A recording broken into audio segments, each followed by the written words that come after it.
आज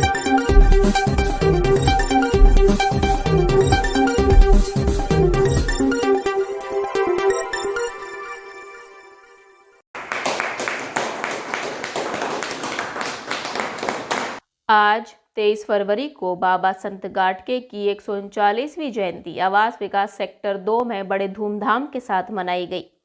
विभिन्न वक्ताओं ने अपने विचार रखते हुए लोगों को बाबा संत गाडगे की विचारधारा से अवगत कराया। उन्होंने कहा कि चाहे आप एक रोटी कम खाएं, लेकिन बच्चों को अवश्य पढ़ाएं। शिक्षा आपके बच्चों को जागृति करने में सहायक होती है और शिक्षा से उच्च स्तरीय रोजगार के अवसर भी खुल जाते हैं। बाबा संत गाडगे का जन्म 23 फरवरी 1876 को महाराष्ट्र के अमरावती जिले के शेडगांव गांव में हुआ था। उनके बचपन का नाम डेबूजी था और उन्होंने किशोरावस्था में ही सामाजिक कार्य करना शुरू कर दिया था। उन्होंने अपना जीवन गरीबों और भारत के सामाजिक उत्थान के लिए समर्पित कर दिया। बाबा संत गाडगे ने अपने जीवन पर्यंत बड़ी संख्या में धर्मशालाएं और स्कूलों का निर्माण करवाया। महाराष्ट्र में आज उनके नाम से बहुत बड़ी संख्या में स्कूल और कॉलेज खुले हुए हैं। सामाजिक उत्थान के पॉइंट ऑफ व्यू से इतने इकट्ठे नहीं हो पाते हैं। हमारे जो पुराने आदमी हैं, ओल्ड आदमी हैं, उनका आज के जो जनरेशन है उसका तालमेल आपस में नहीं मिल पाता। इसका बहुत ज़रूरी है, क्योंकि हम जब तक थे जितना तब तक हमने याद किया वो किया। इसके साथ साथ में सबसे ज़रूरत आज इस बात की, जो आज की जनरेशन है, अगर वो आगे नहीं आएगी तो ये सब चीज़ विस्मृत होती चली जाए। तो मेरी अपनी ये सभी लोगों से प्रार्थना है कि आप आज की जनरेशन से इंटरेक्ट करिए और उनको भी इसमें उतना ही सहभागिता दीजिए जिससे कि वो आगे और बढ़ सकें, इस नाम को भी ज़्यादा आगे बढ़ा सकें। नहीं तो ये विस्मृत में तो चलता चला जाएगा। एक दिन अब देवा का कोई भी नाम लेवा नहीं है। मतलब किसी समय संत गाडगे साहब की खंडारी के पास में उस समय सबसे झगड़ा चल रहा था बाबा साहब अम्बेडकर और वहाँ की बगीची। तो बगीची के बीच में कोई वो दीवार नहीं थी, लेकिन वहाँ पर झगड़ा इस बात का था कि ये जगह बाबा साहब की है, फिर संत गाडगे साहब की। तो वो वहाँ पर फैसला हुआ, वहाँ पर दीवार लगी। तो मैं उस समय को याद कर रहा हूँ। तो उस समय भी ये गाडगे महाराज की बहुत वो कोशिश की गई, लेकिन उस रूप में नहीं हम आ पाए जिसमें आना चाहिए। आप लोगों का बहुत बहुत धन्यवाद। और आज हम सब लोग यहाँ इकट्ठे हुए हैं। अभी जितनी संख्या में हैं, उम्मीद करेंगे आगे ये संख्या बढ़ती रहे और हम लोग अपने पूर्वजों को और जो हमारे समाज के संत रहे हैं, जिनकी वजह से हमारा उद्धार और आगे हम प्रोग्रेस कर रहे हैं हमारा पूरा समाज, उनको याद रखें, हम रखें, हमारे आगे की जनरेशन रखे। आप सभी को हार्दिक शुभकामनाएं दोबारा से संत गाडगे जयंती। सभी जो है सिटीजन है यहाँ पर, सीनियर सिटीजन, और जो नहीं है वो भी डालते हैं। उनकी काउंटडाउन मतलब जो स्थिति स्टार्ट है 50वें कदम तक। तो सभी को मेरा सादर प्रणाम। तो जैसा कि हम लोग अगर यही मतलब इकट्ठे होते हैं और संत महाराज जयंती को मनाते हैं, लेकिन हम लोग ये चीज़ देखते हैं कि इनका जो मेन उद्देश्य था कि महाराष्ट्र से इन्हें स्टार्ट किया अपना। उस ज़माने में उस समय कितनी समस्याएं होती होंगी। बाबा साहब से पहले की बात है ये, किस नज़र से देखते होंगे उस ज़माने में काम किया। ये बहुत अपने आप में बहुत बड़ी महत्ता है कि उस ज़माने में काम कर रहा हो उसे महसूस होता हो। अभी भी जितने भी सरकारी डिपार्टमेंट या जो देश में चल रहा है वो सब लोग सब बात करते हैं, सब जानते हैं क्या चल रहा है। तो उस ज़माने में जो महान काम किए उसके हम उनको जो है याद करते हैं। धूल करता रहा, धूल चेहरे पे थी और आज साफ करता रहा। इसलिए हमेशा जो है सुधार अपने आप से ही होता है। हम लोग किसी दोषी ना बनाए, स्वयं जो भी सुधार करना है या जो भी सफाई करनी है या जो भी इनकी प्रेरणा लेनी है, तो हम सबसे पहले स्वयं को सुधारना चाहिए। स्वयं सुधरेंगे तो भी जब सुधरेगा और जब सुधरेगा तो भी जो देश सुधरेगा। और जो कर रहा है उसे करना लेगा, हमें अपने आप को सुधारना चाहिए और उनसे प्रेरणा लेनी चाहिए। तो आप सभी का बहुत बहुत धन्यवाद और आप सभी को सादर प्रणाम मेरा। नमस्कार।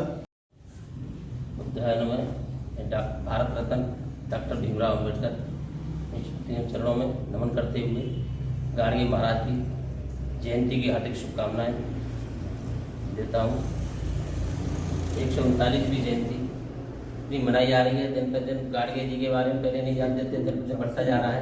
परंतु मुझे ये अफसोस होता है, हम लोग हमारे गाडगे जी महाराज इन्हीं बात कह रहे थे, संगठित शिक्षित और स्वच्छता का अभियान चलाया था। तो शिक्षित के आधार पे हम लोग कि अम्बेडकर जी ने जो हमको इतनी परेशानियों के साथ हमारे लिए जो इतना जो अधिकार दिलाया, उसकी बदौलत ही हम आप लोग सब दिखाई दे रहे हैं। आज उन्हीं की देन है। जैसे हमारा सबसे पहले उद्देश्य यही है कि उनके दिए हुए उद्देश्यों को पालन करने के लिए शिक्षित बने, संगठित रहें। और वो संगठित थोड़ा सा कम हो रहा है, इतना प्रयास करने के बाद हमारे कर रहे हैं साथी। हम महान संत, राष्ट्रीय संत गाडगे महाराज जी का 149 जन्मदिन आज मनाने को यहाँ पे एकत्रित हुए हैं। इसके लिए सभी धन्यवाद के पात्र हैं। और जो कुछ इन्होंने किया है वो एक मिसाल है इस राष्ट्र के लिए। ये वो महान संत हैं, इनके मुकाबले में कोई दूसरा व्यक्ति खड़ा नहीं हो सकता है। ये शब्द मैं इसलिए प्रयोग कर रहा हूं, इन महान संत ने अपने परिवार को छोड़ के राष्ट्र को जो दिया वो कोई नहीं दे पाया। दक्षिण भारत में विशेष रूप से महाराष्ट्र के अंदर 350 संस्थाएं बनाई हैं इन्होंने। संत गाडगे महाराज जी की जयंती के अवसर पर मैं दो शब्द कहना चाहता हूं। संत जी वास्तविकता में ये महान संत हैं। कुछ लोग होते हैं ऐसे देवतुल्य होते हैं और वो किसी देवता से कम नहीं होते। उनमें गिनती इनकी है। इन्होंने पूरे राष्ट्र के लिए काम किया, किसी एक जाति विशेष के लिए काम नहीं किया है, इसलिए इनकी महानता बढ़ जाती है।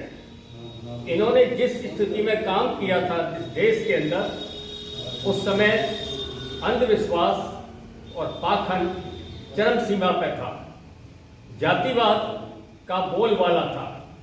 उस परिस्थिति में भी इन्होंने वो सूर्य की तरह चमके जो आज तक कोई चमका नहीं है। और साथियों, मैं एक बात और कहना चाहता हूं कि आप जिस वर्ग से हैं, जितने महान पुरुष हुए हैं वो सब इसी समाज ने दिए हैं, दूसरे समाज ने नहीं दिए हैं। आप कंपैरेटिव स्टडी करके देख लीजिए, इतिहास को उठा के देख लीजिए, उसमें इन्हीं लोगों की भागीदारी, पार्टिसिपेशन ज्यादा है बनस्पत दूसरों के। संत गाडगे महाराज ने जो किया है उसके ऊपर बोलना, जितना बोला जाएगा वो बहुत ही कम होगा। एक चीज और बताना चाहते हैं हम आपको, जानकारी बस। आज के दिन 23 फरवरी के दिन एक आगरा ही नहीं, पूरे राष्ट्र में, भारतवर्ष में दक्षिण से लेकर उत्तर और पश्चिम से, दुर्भाग्य की बात यह है, बुरा मानने की किसी की जरूरत नहीं है, क्योंकि सच्चाई एक कड़वी होती है कि इतने बड़े महान संत के लिए आगरा में इस समाज की संख्या, सदस्यों की संख्या कम नहीं है। इस समाज में ऐसे व्यक्ति नहीं हैं।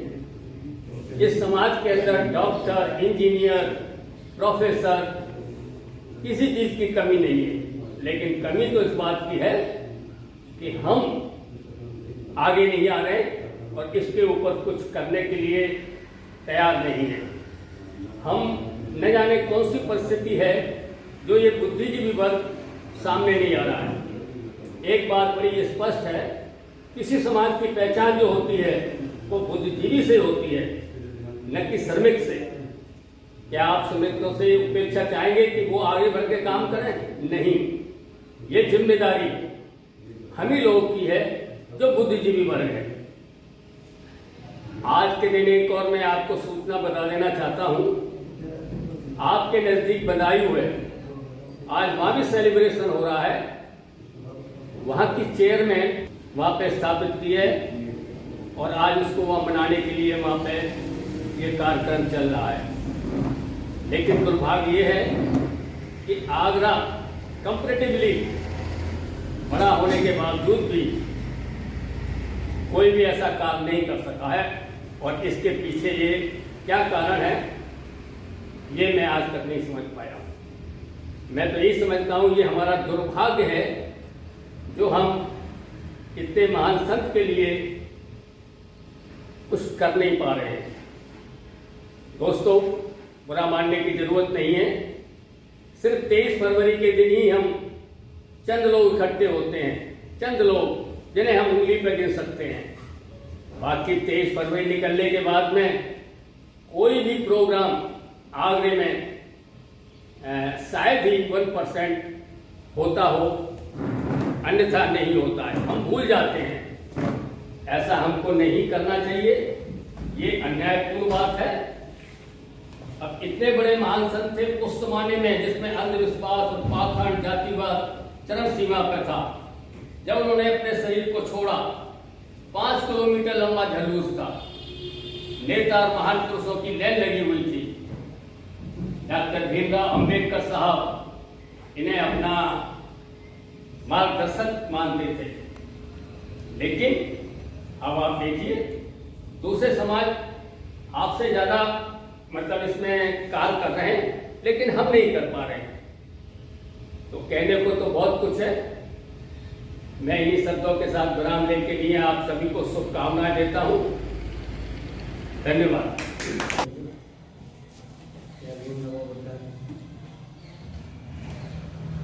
आज हम यहाँ बाबा साहब की जयंती मनाने के लिए इकट्ठे हुए हैं। ये तो है, यहाँ मनाने के लिए आए हैं, तो इसका उद्देश्य क्या है, क्यों मनाई जाती है और हमें क्या करना चाहिए, इस पर भी थोड़ा विचार करना चाहिए। हमारे आज वैसे कुछ 2 सालों में बाबा साहब को शायद ही कोई जानता होगा। आज हमारे पूरे देश में जो है मनाई जा रही है और हर एक जनपद में तहसील लेवल तक बाबा साहब की जयंती मनाई जा रही है। परंतु हमारे आगरा में शायद ही ऐसा हुआ कि यहाँ आप बैठे लोग हैं, कितने लोग हैं और इसका क्या टाइम दिया था और कै बजे मनाई जा रही है। मनाने का उद्देश्य ये नहीं होता है कि जब इकट्ठे हो लो मना लो। अरे कोई प्रोग्राम का टाइम होता है तो उस पर 10-5 मिनट तो आगे पीछे हो सकती है, नहीं तो जब हम टाइम ही फिक्स नहीं करेंगे तो ये टाइम हमको फिक्स कर देगा। दूसरी बात ये है कि हमारी आधी आबादी को तो अभी भी पता नहीं है कि ये है कौन, बाबा साहब कौन है। और जब तक हमारी उस आधी आबादी को पता नहीं चलेगा तब हम आगे कुछ भी नहीं कर सकते, आगे की पीढ़ी को हम प्रशिक्षित कर ही नहीं सकते। ये हमारा दावा है, क्योंकि बच्चे हमारी आगे पीढ़ी जो है, हमारे बच्चे हैं, वो माँ के ज़्यादा संपर्क में रहते हैं। और जब माँ हमारी बच्चों की माँ जो है वो प्रशिक्षित नहीं होगी, उसको जानकारी नहीं होगी, तो वो बच्चों को क्या बताएगी। इसलिए हमारी ये वो है कि आगे जो है हम अपने बच्चों को, महिलाओं को भी साथ में बैठाना चाहिए और कम से कम महीना में 2 महीना में एक आध गोष्ठी इस तरह की कहीं प्रोग्राम रखने चाहिए जिससे बच्चों को भी लाके इनके ऊपर जागरूक किया जाए। अब रही बात इसकी इनके उद्देश्य क्या हैं, उनको भी हमें मानना चाहिए। एक कहावत है, क्रिया सिद्धि सत्व भक्ति महता लोग कर दे। क्रियाओं की सफलता करने से होती है, न कि साधन से। जैसे आपके पास 4 व्हीलर है, आप चलाने जानते तो वो किसी मतलब की नहीं, समझे। तो इसी तरह से जब तक हम इनके विचारों पे या इनके कार्यकलापों की अपने अंदर आचरण नहीं करेंगे तब तक कोई लाभ होने वाला समाज को नहीं। और ये है कि इस पर क्रियाकलापों पर विचार किया जाए और आगे इसकी पूर्ति किया जाए। ये मेरा वो संदेश।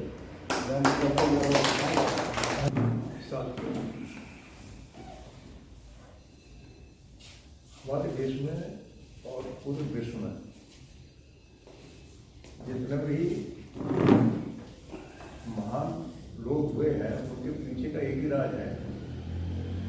चाहे वो किसी क्षेत्र के हों, साहित्यिक क्षेत्र के हों, राजनीतिक क्षेत्र के हों, वैज्ञानिक क्षेत्र के हों या और किसी क्षेत्र हों, उनके एक ही राज है, महान व्यक्तित्व, उनका भारी भरकम व्यक्तित्व।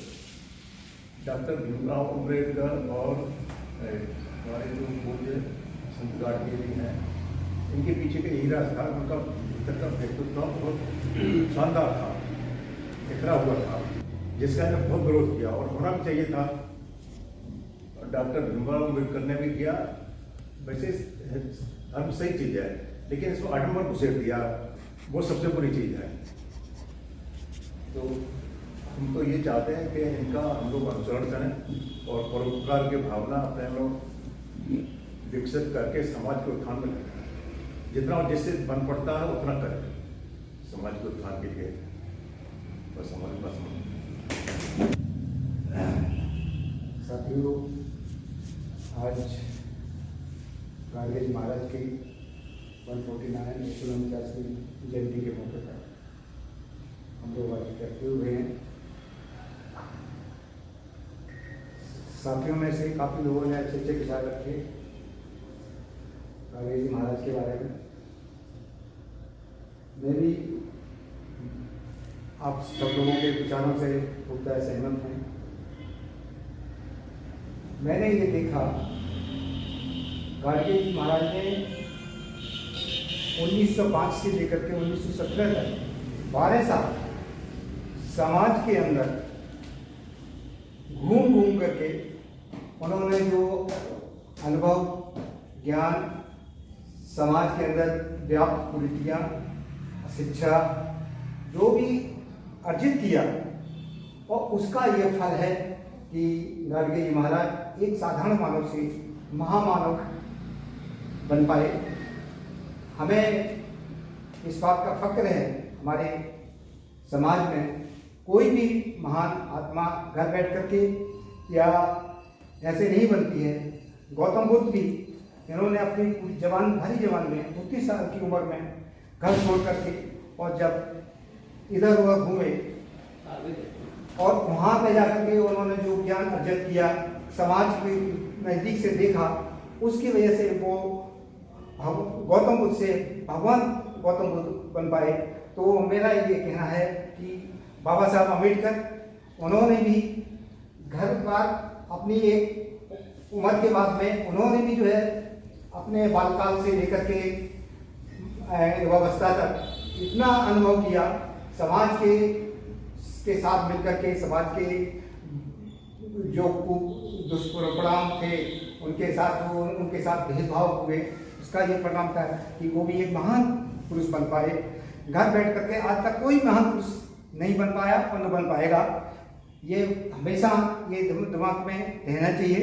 तो हमारे गाडगे जी महाराज जो महान बने, उनका ये परिणाम यही था कि उन्होंने समाज में जाकर के, समाज के बीच में रह करके जो ज्ञान अर्जित किया, जो अनुभव किया, उसके आधार पर उन्होंने समाज में जो व्याप्त कुरीतियाँ थी उनको कैसे खत्म किया जाए, उसका निराकरण कैसे किया जाए, उस पर कार्य किया। आप जब उन्होंने अपने घर से निकले थे, घर में बहुत अच्छे सकुशल थे, खूब खाते पीते घर के थे, लेकिन उन्होंने अपने घर की चिंता ना करके एक झाड़ू हाथ में लेकर के झाड़ू को अपना हथियार बना करके घर से निकलते हैं और संघर्ष करते हैं। कभी ये नहीं देखा कि हमें खाने को मिलेगा या नहीं मिलेगा, हमारे पास तनवे कपड़े हैं या नहीं हैं, जो भी है तो उस परिस्थितियों में रहे, लेकिन अपना जो मिशन था, अपना जो कर्तव्य था, उस पर दृढ़ निश्चित रहे और आगे बढ़ते गए।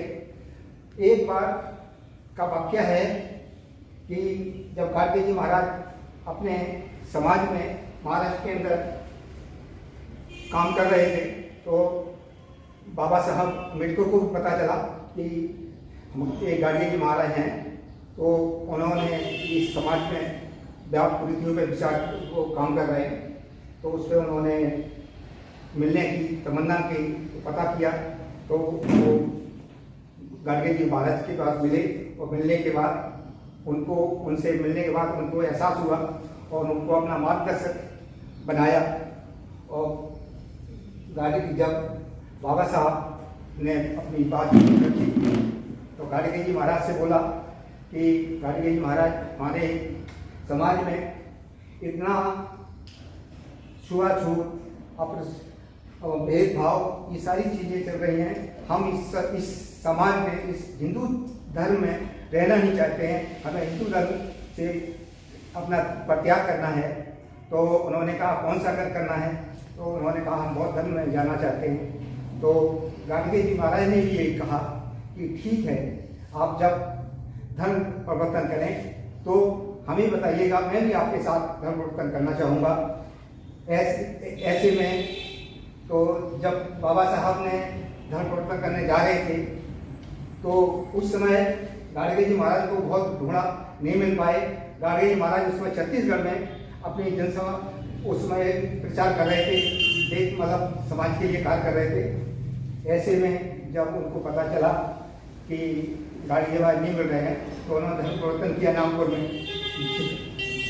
उससे प्रभावित होकर के उन्होंने परिवर्तन कर लिया, लेकिन बाबा साहब ज़्यादा दिन तो जिंदा नहीं रह पाए।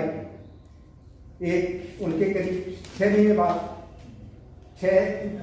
15-20 दिन बाद जो है 56 मई उनका 6 दिसंबर को होता है और 20 दिसंबर को गाडगे जी महाराज उस समय पता चला कि उन्होंने बौद्ध धर्म ग्रहण कर लिया और वो आज दुनिया में नहीं है।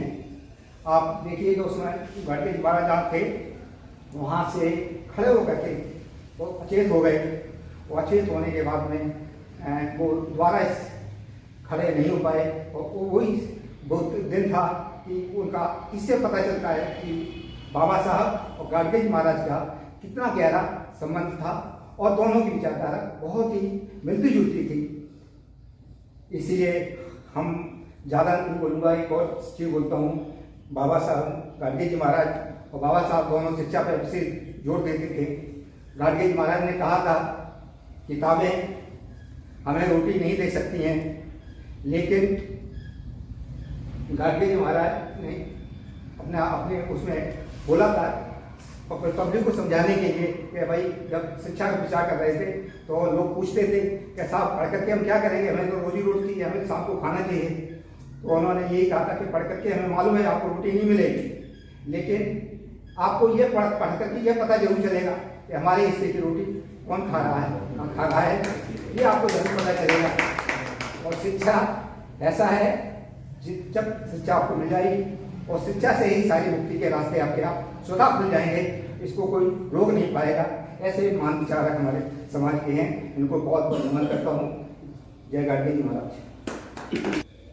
तो आज संत गाडगे महाराज जी की जयंती और उस उपलक्ष्य में हम सभी लोग एकत्रित हुए हैं। चलो ये तो बात है कि कम लोग हैं, इसका एक रीजन ये भी हो सकता हो कि जगह जगह प्रोग्राम हो रहे हैं तो जो अपने कन्वीनियंट के हिसाब से वहाँ लोग अपना पार्टिसिपेशन दे रहे होंगे। चलो यहाँ नहीं दे रहे हैं तो दूसरी जगह दे रहे हैं तो अच्छी बात है। तो देखिए यहाँ जो अपने समाज की वाली बात है तो नंबर ये कि यह है कि पर्टिकुलरली में western part of Uttar Pradesh है, यहाँ एजुकेशन का तो बहुत बुरा हाल हो रहा है। आप गाँव में जाए, इधर शहर पे जाए, कोई लिमिटेड फैमिली है, पढ़ रहे हैं और पहले तो ये सोच लिया है कि नौकरी मिल ही नहीं। हालांकि ये बात सही है कि नौकरियां कम है। तो मेरा कहने का मतलब है कुछ अभी भी जॉब है, ऐसी बात नहीं है, लेकिन एजुकेशन का तो मामला इतना खराब हो गया है कि अपने समाज के लोग इतना परसेंटेज डाउन हो गया है कि बहुत ज्यादा आ रहे हैं। वो eastern part of Uttar Pradesh से आ रहे हैं, वहाँ चाहे इलाहाबाद यूनिवर्सिटी है, चाहे BHU है या लखनऊ है, जो भी है आकर दिल्ली आते हैं, लेकिन यहाँ तो कुछ है नहीं। तो मेरा कहने का मतलब ये है कि जब तक एजुकेशन नहीं होगी, शिक्षा नहीं होगी, तब तक कोई विकास नहीं हो सकता। आप कितनी कोशिश करें, एजुकेशन होगी, आपको जॉब मिलेगा। ये जॉब नहीं आप खेती करना चाहते तब भी आपको शिक्षित होना पड़ेगा, क्योंकि शिक्षा के बिना आप खेती भी नहीं कर सकते, क्योंकि नई नई टेक्नोलॉजी आ रही है हर चीज में। तो बस मैं तो ये कहना चाहूंगा कि यूनिवर्सिटी तभी आ सकती है कि आप ये कुछ प्रॉब्लम्स हैं वो हर में होती हैं कि दूसरा क्या कर रहा है नहीं कर रहा है, ठीक है जो कर रहा है वो ठीक है। तो एक तो पहली है कि शिक्षा बहुत जरूरी है, और शिक्षा ये होगी तो ऐसी बात नहीं है मेहनत करने के बाद जॉब नहीं मिलेगा, बिल्कुल मिलेगा।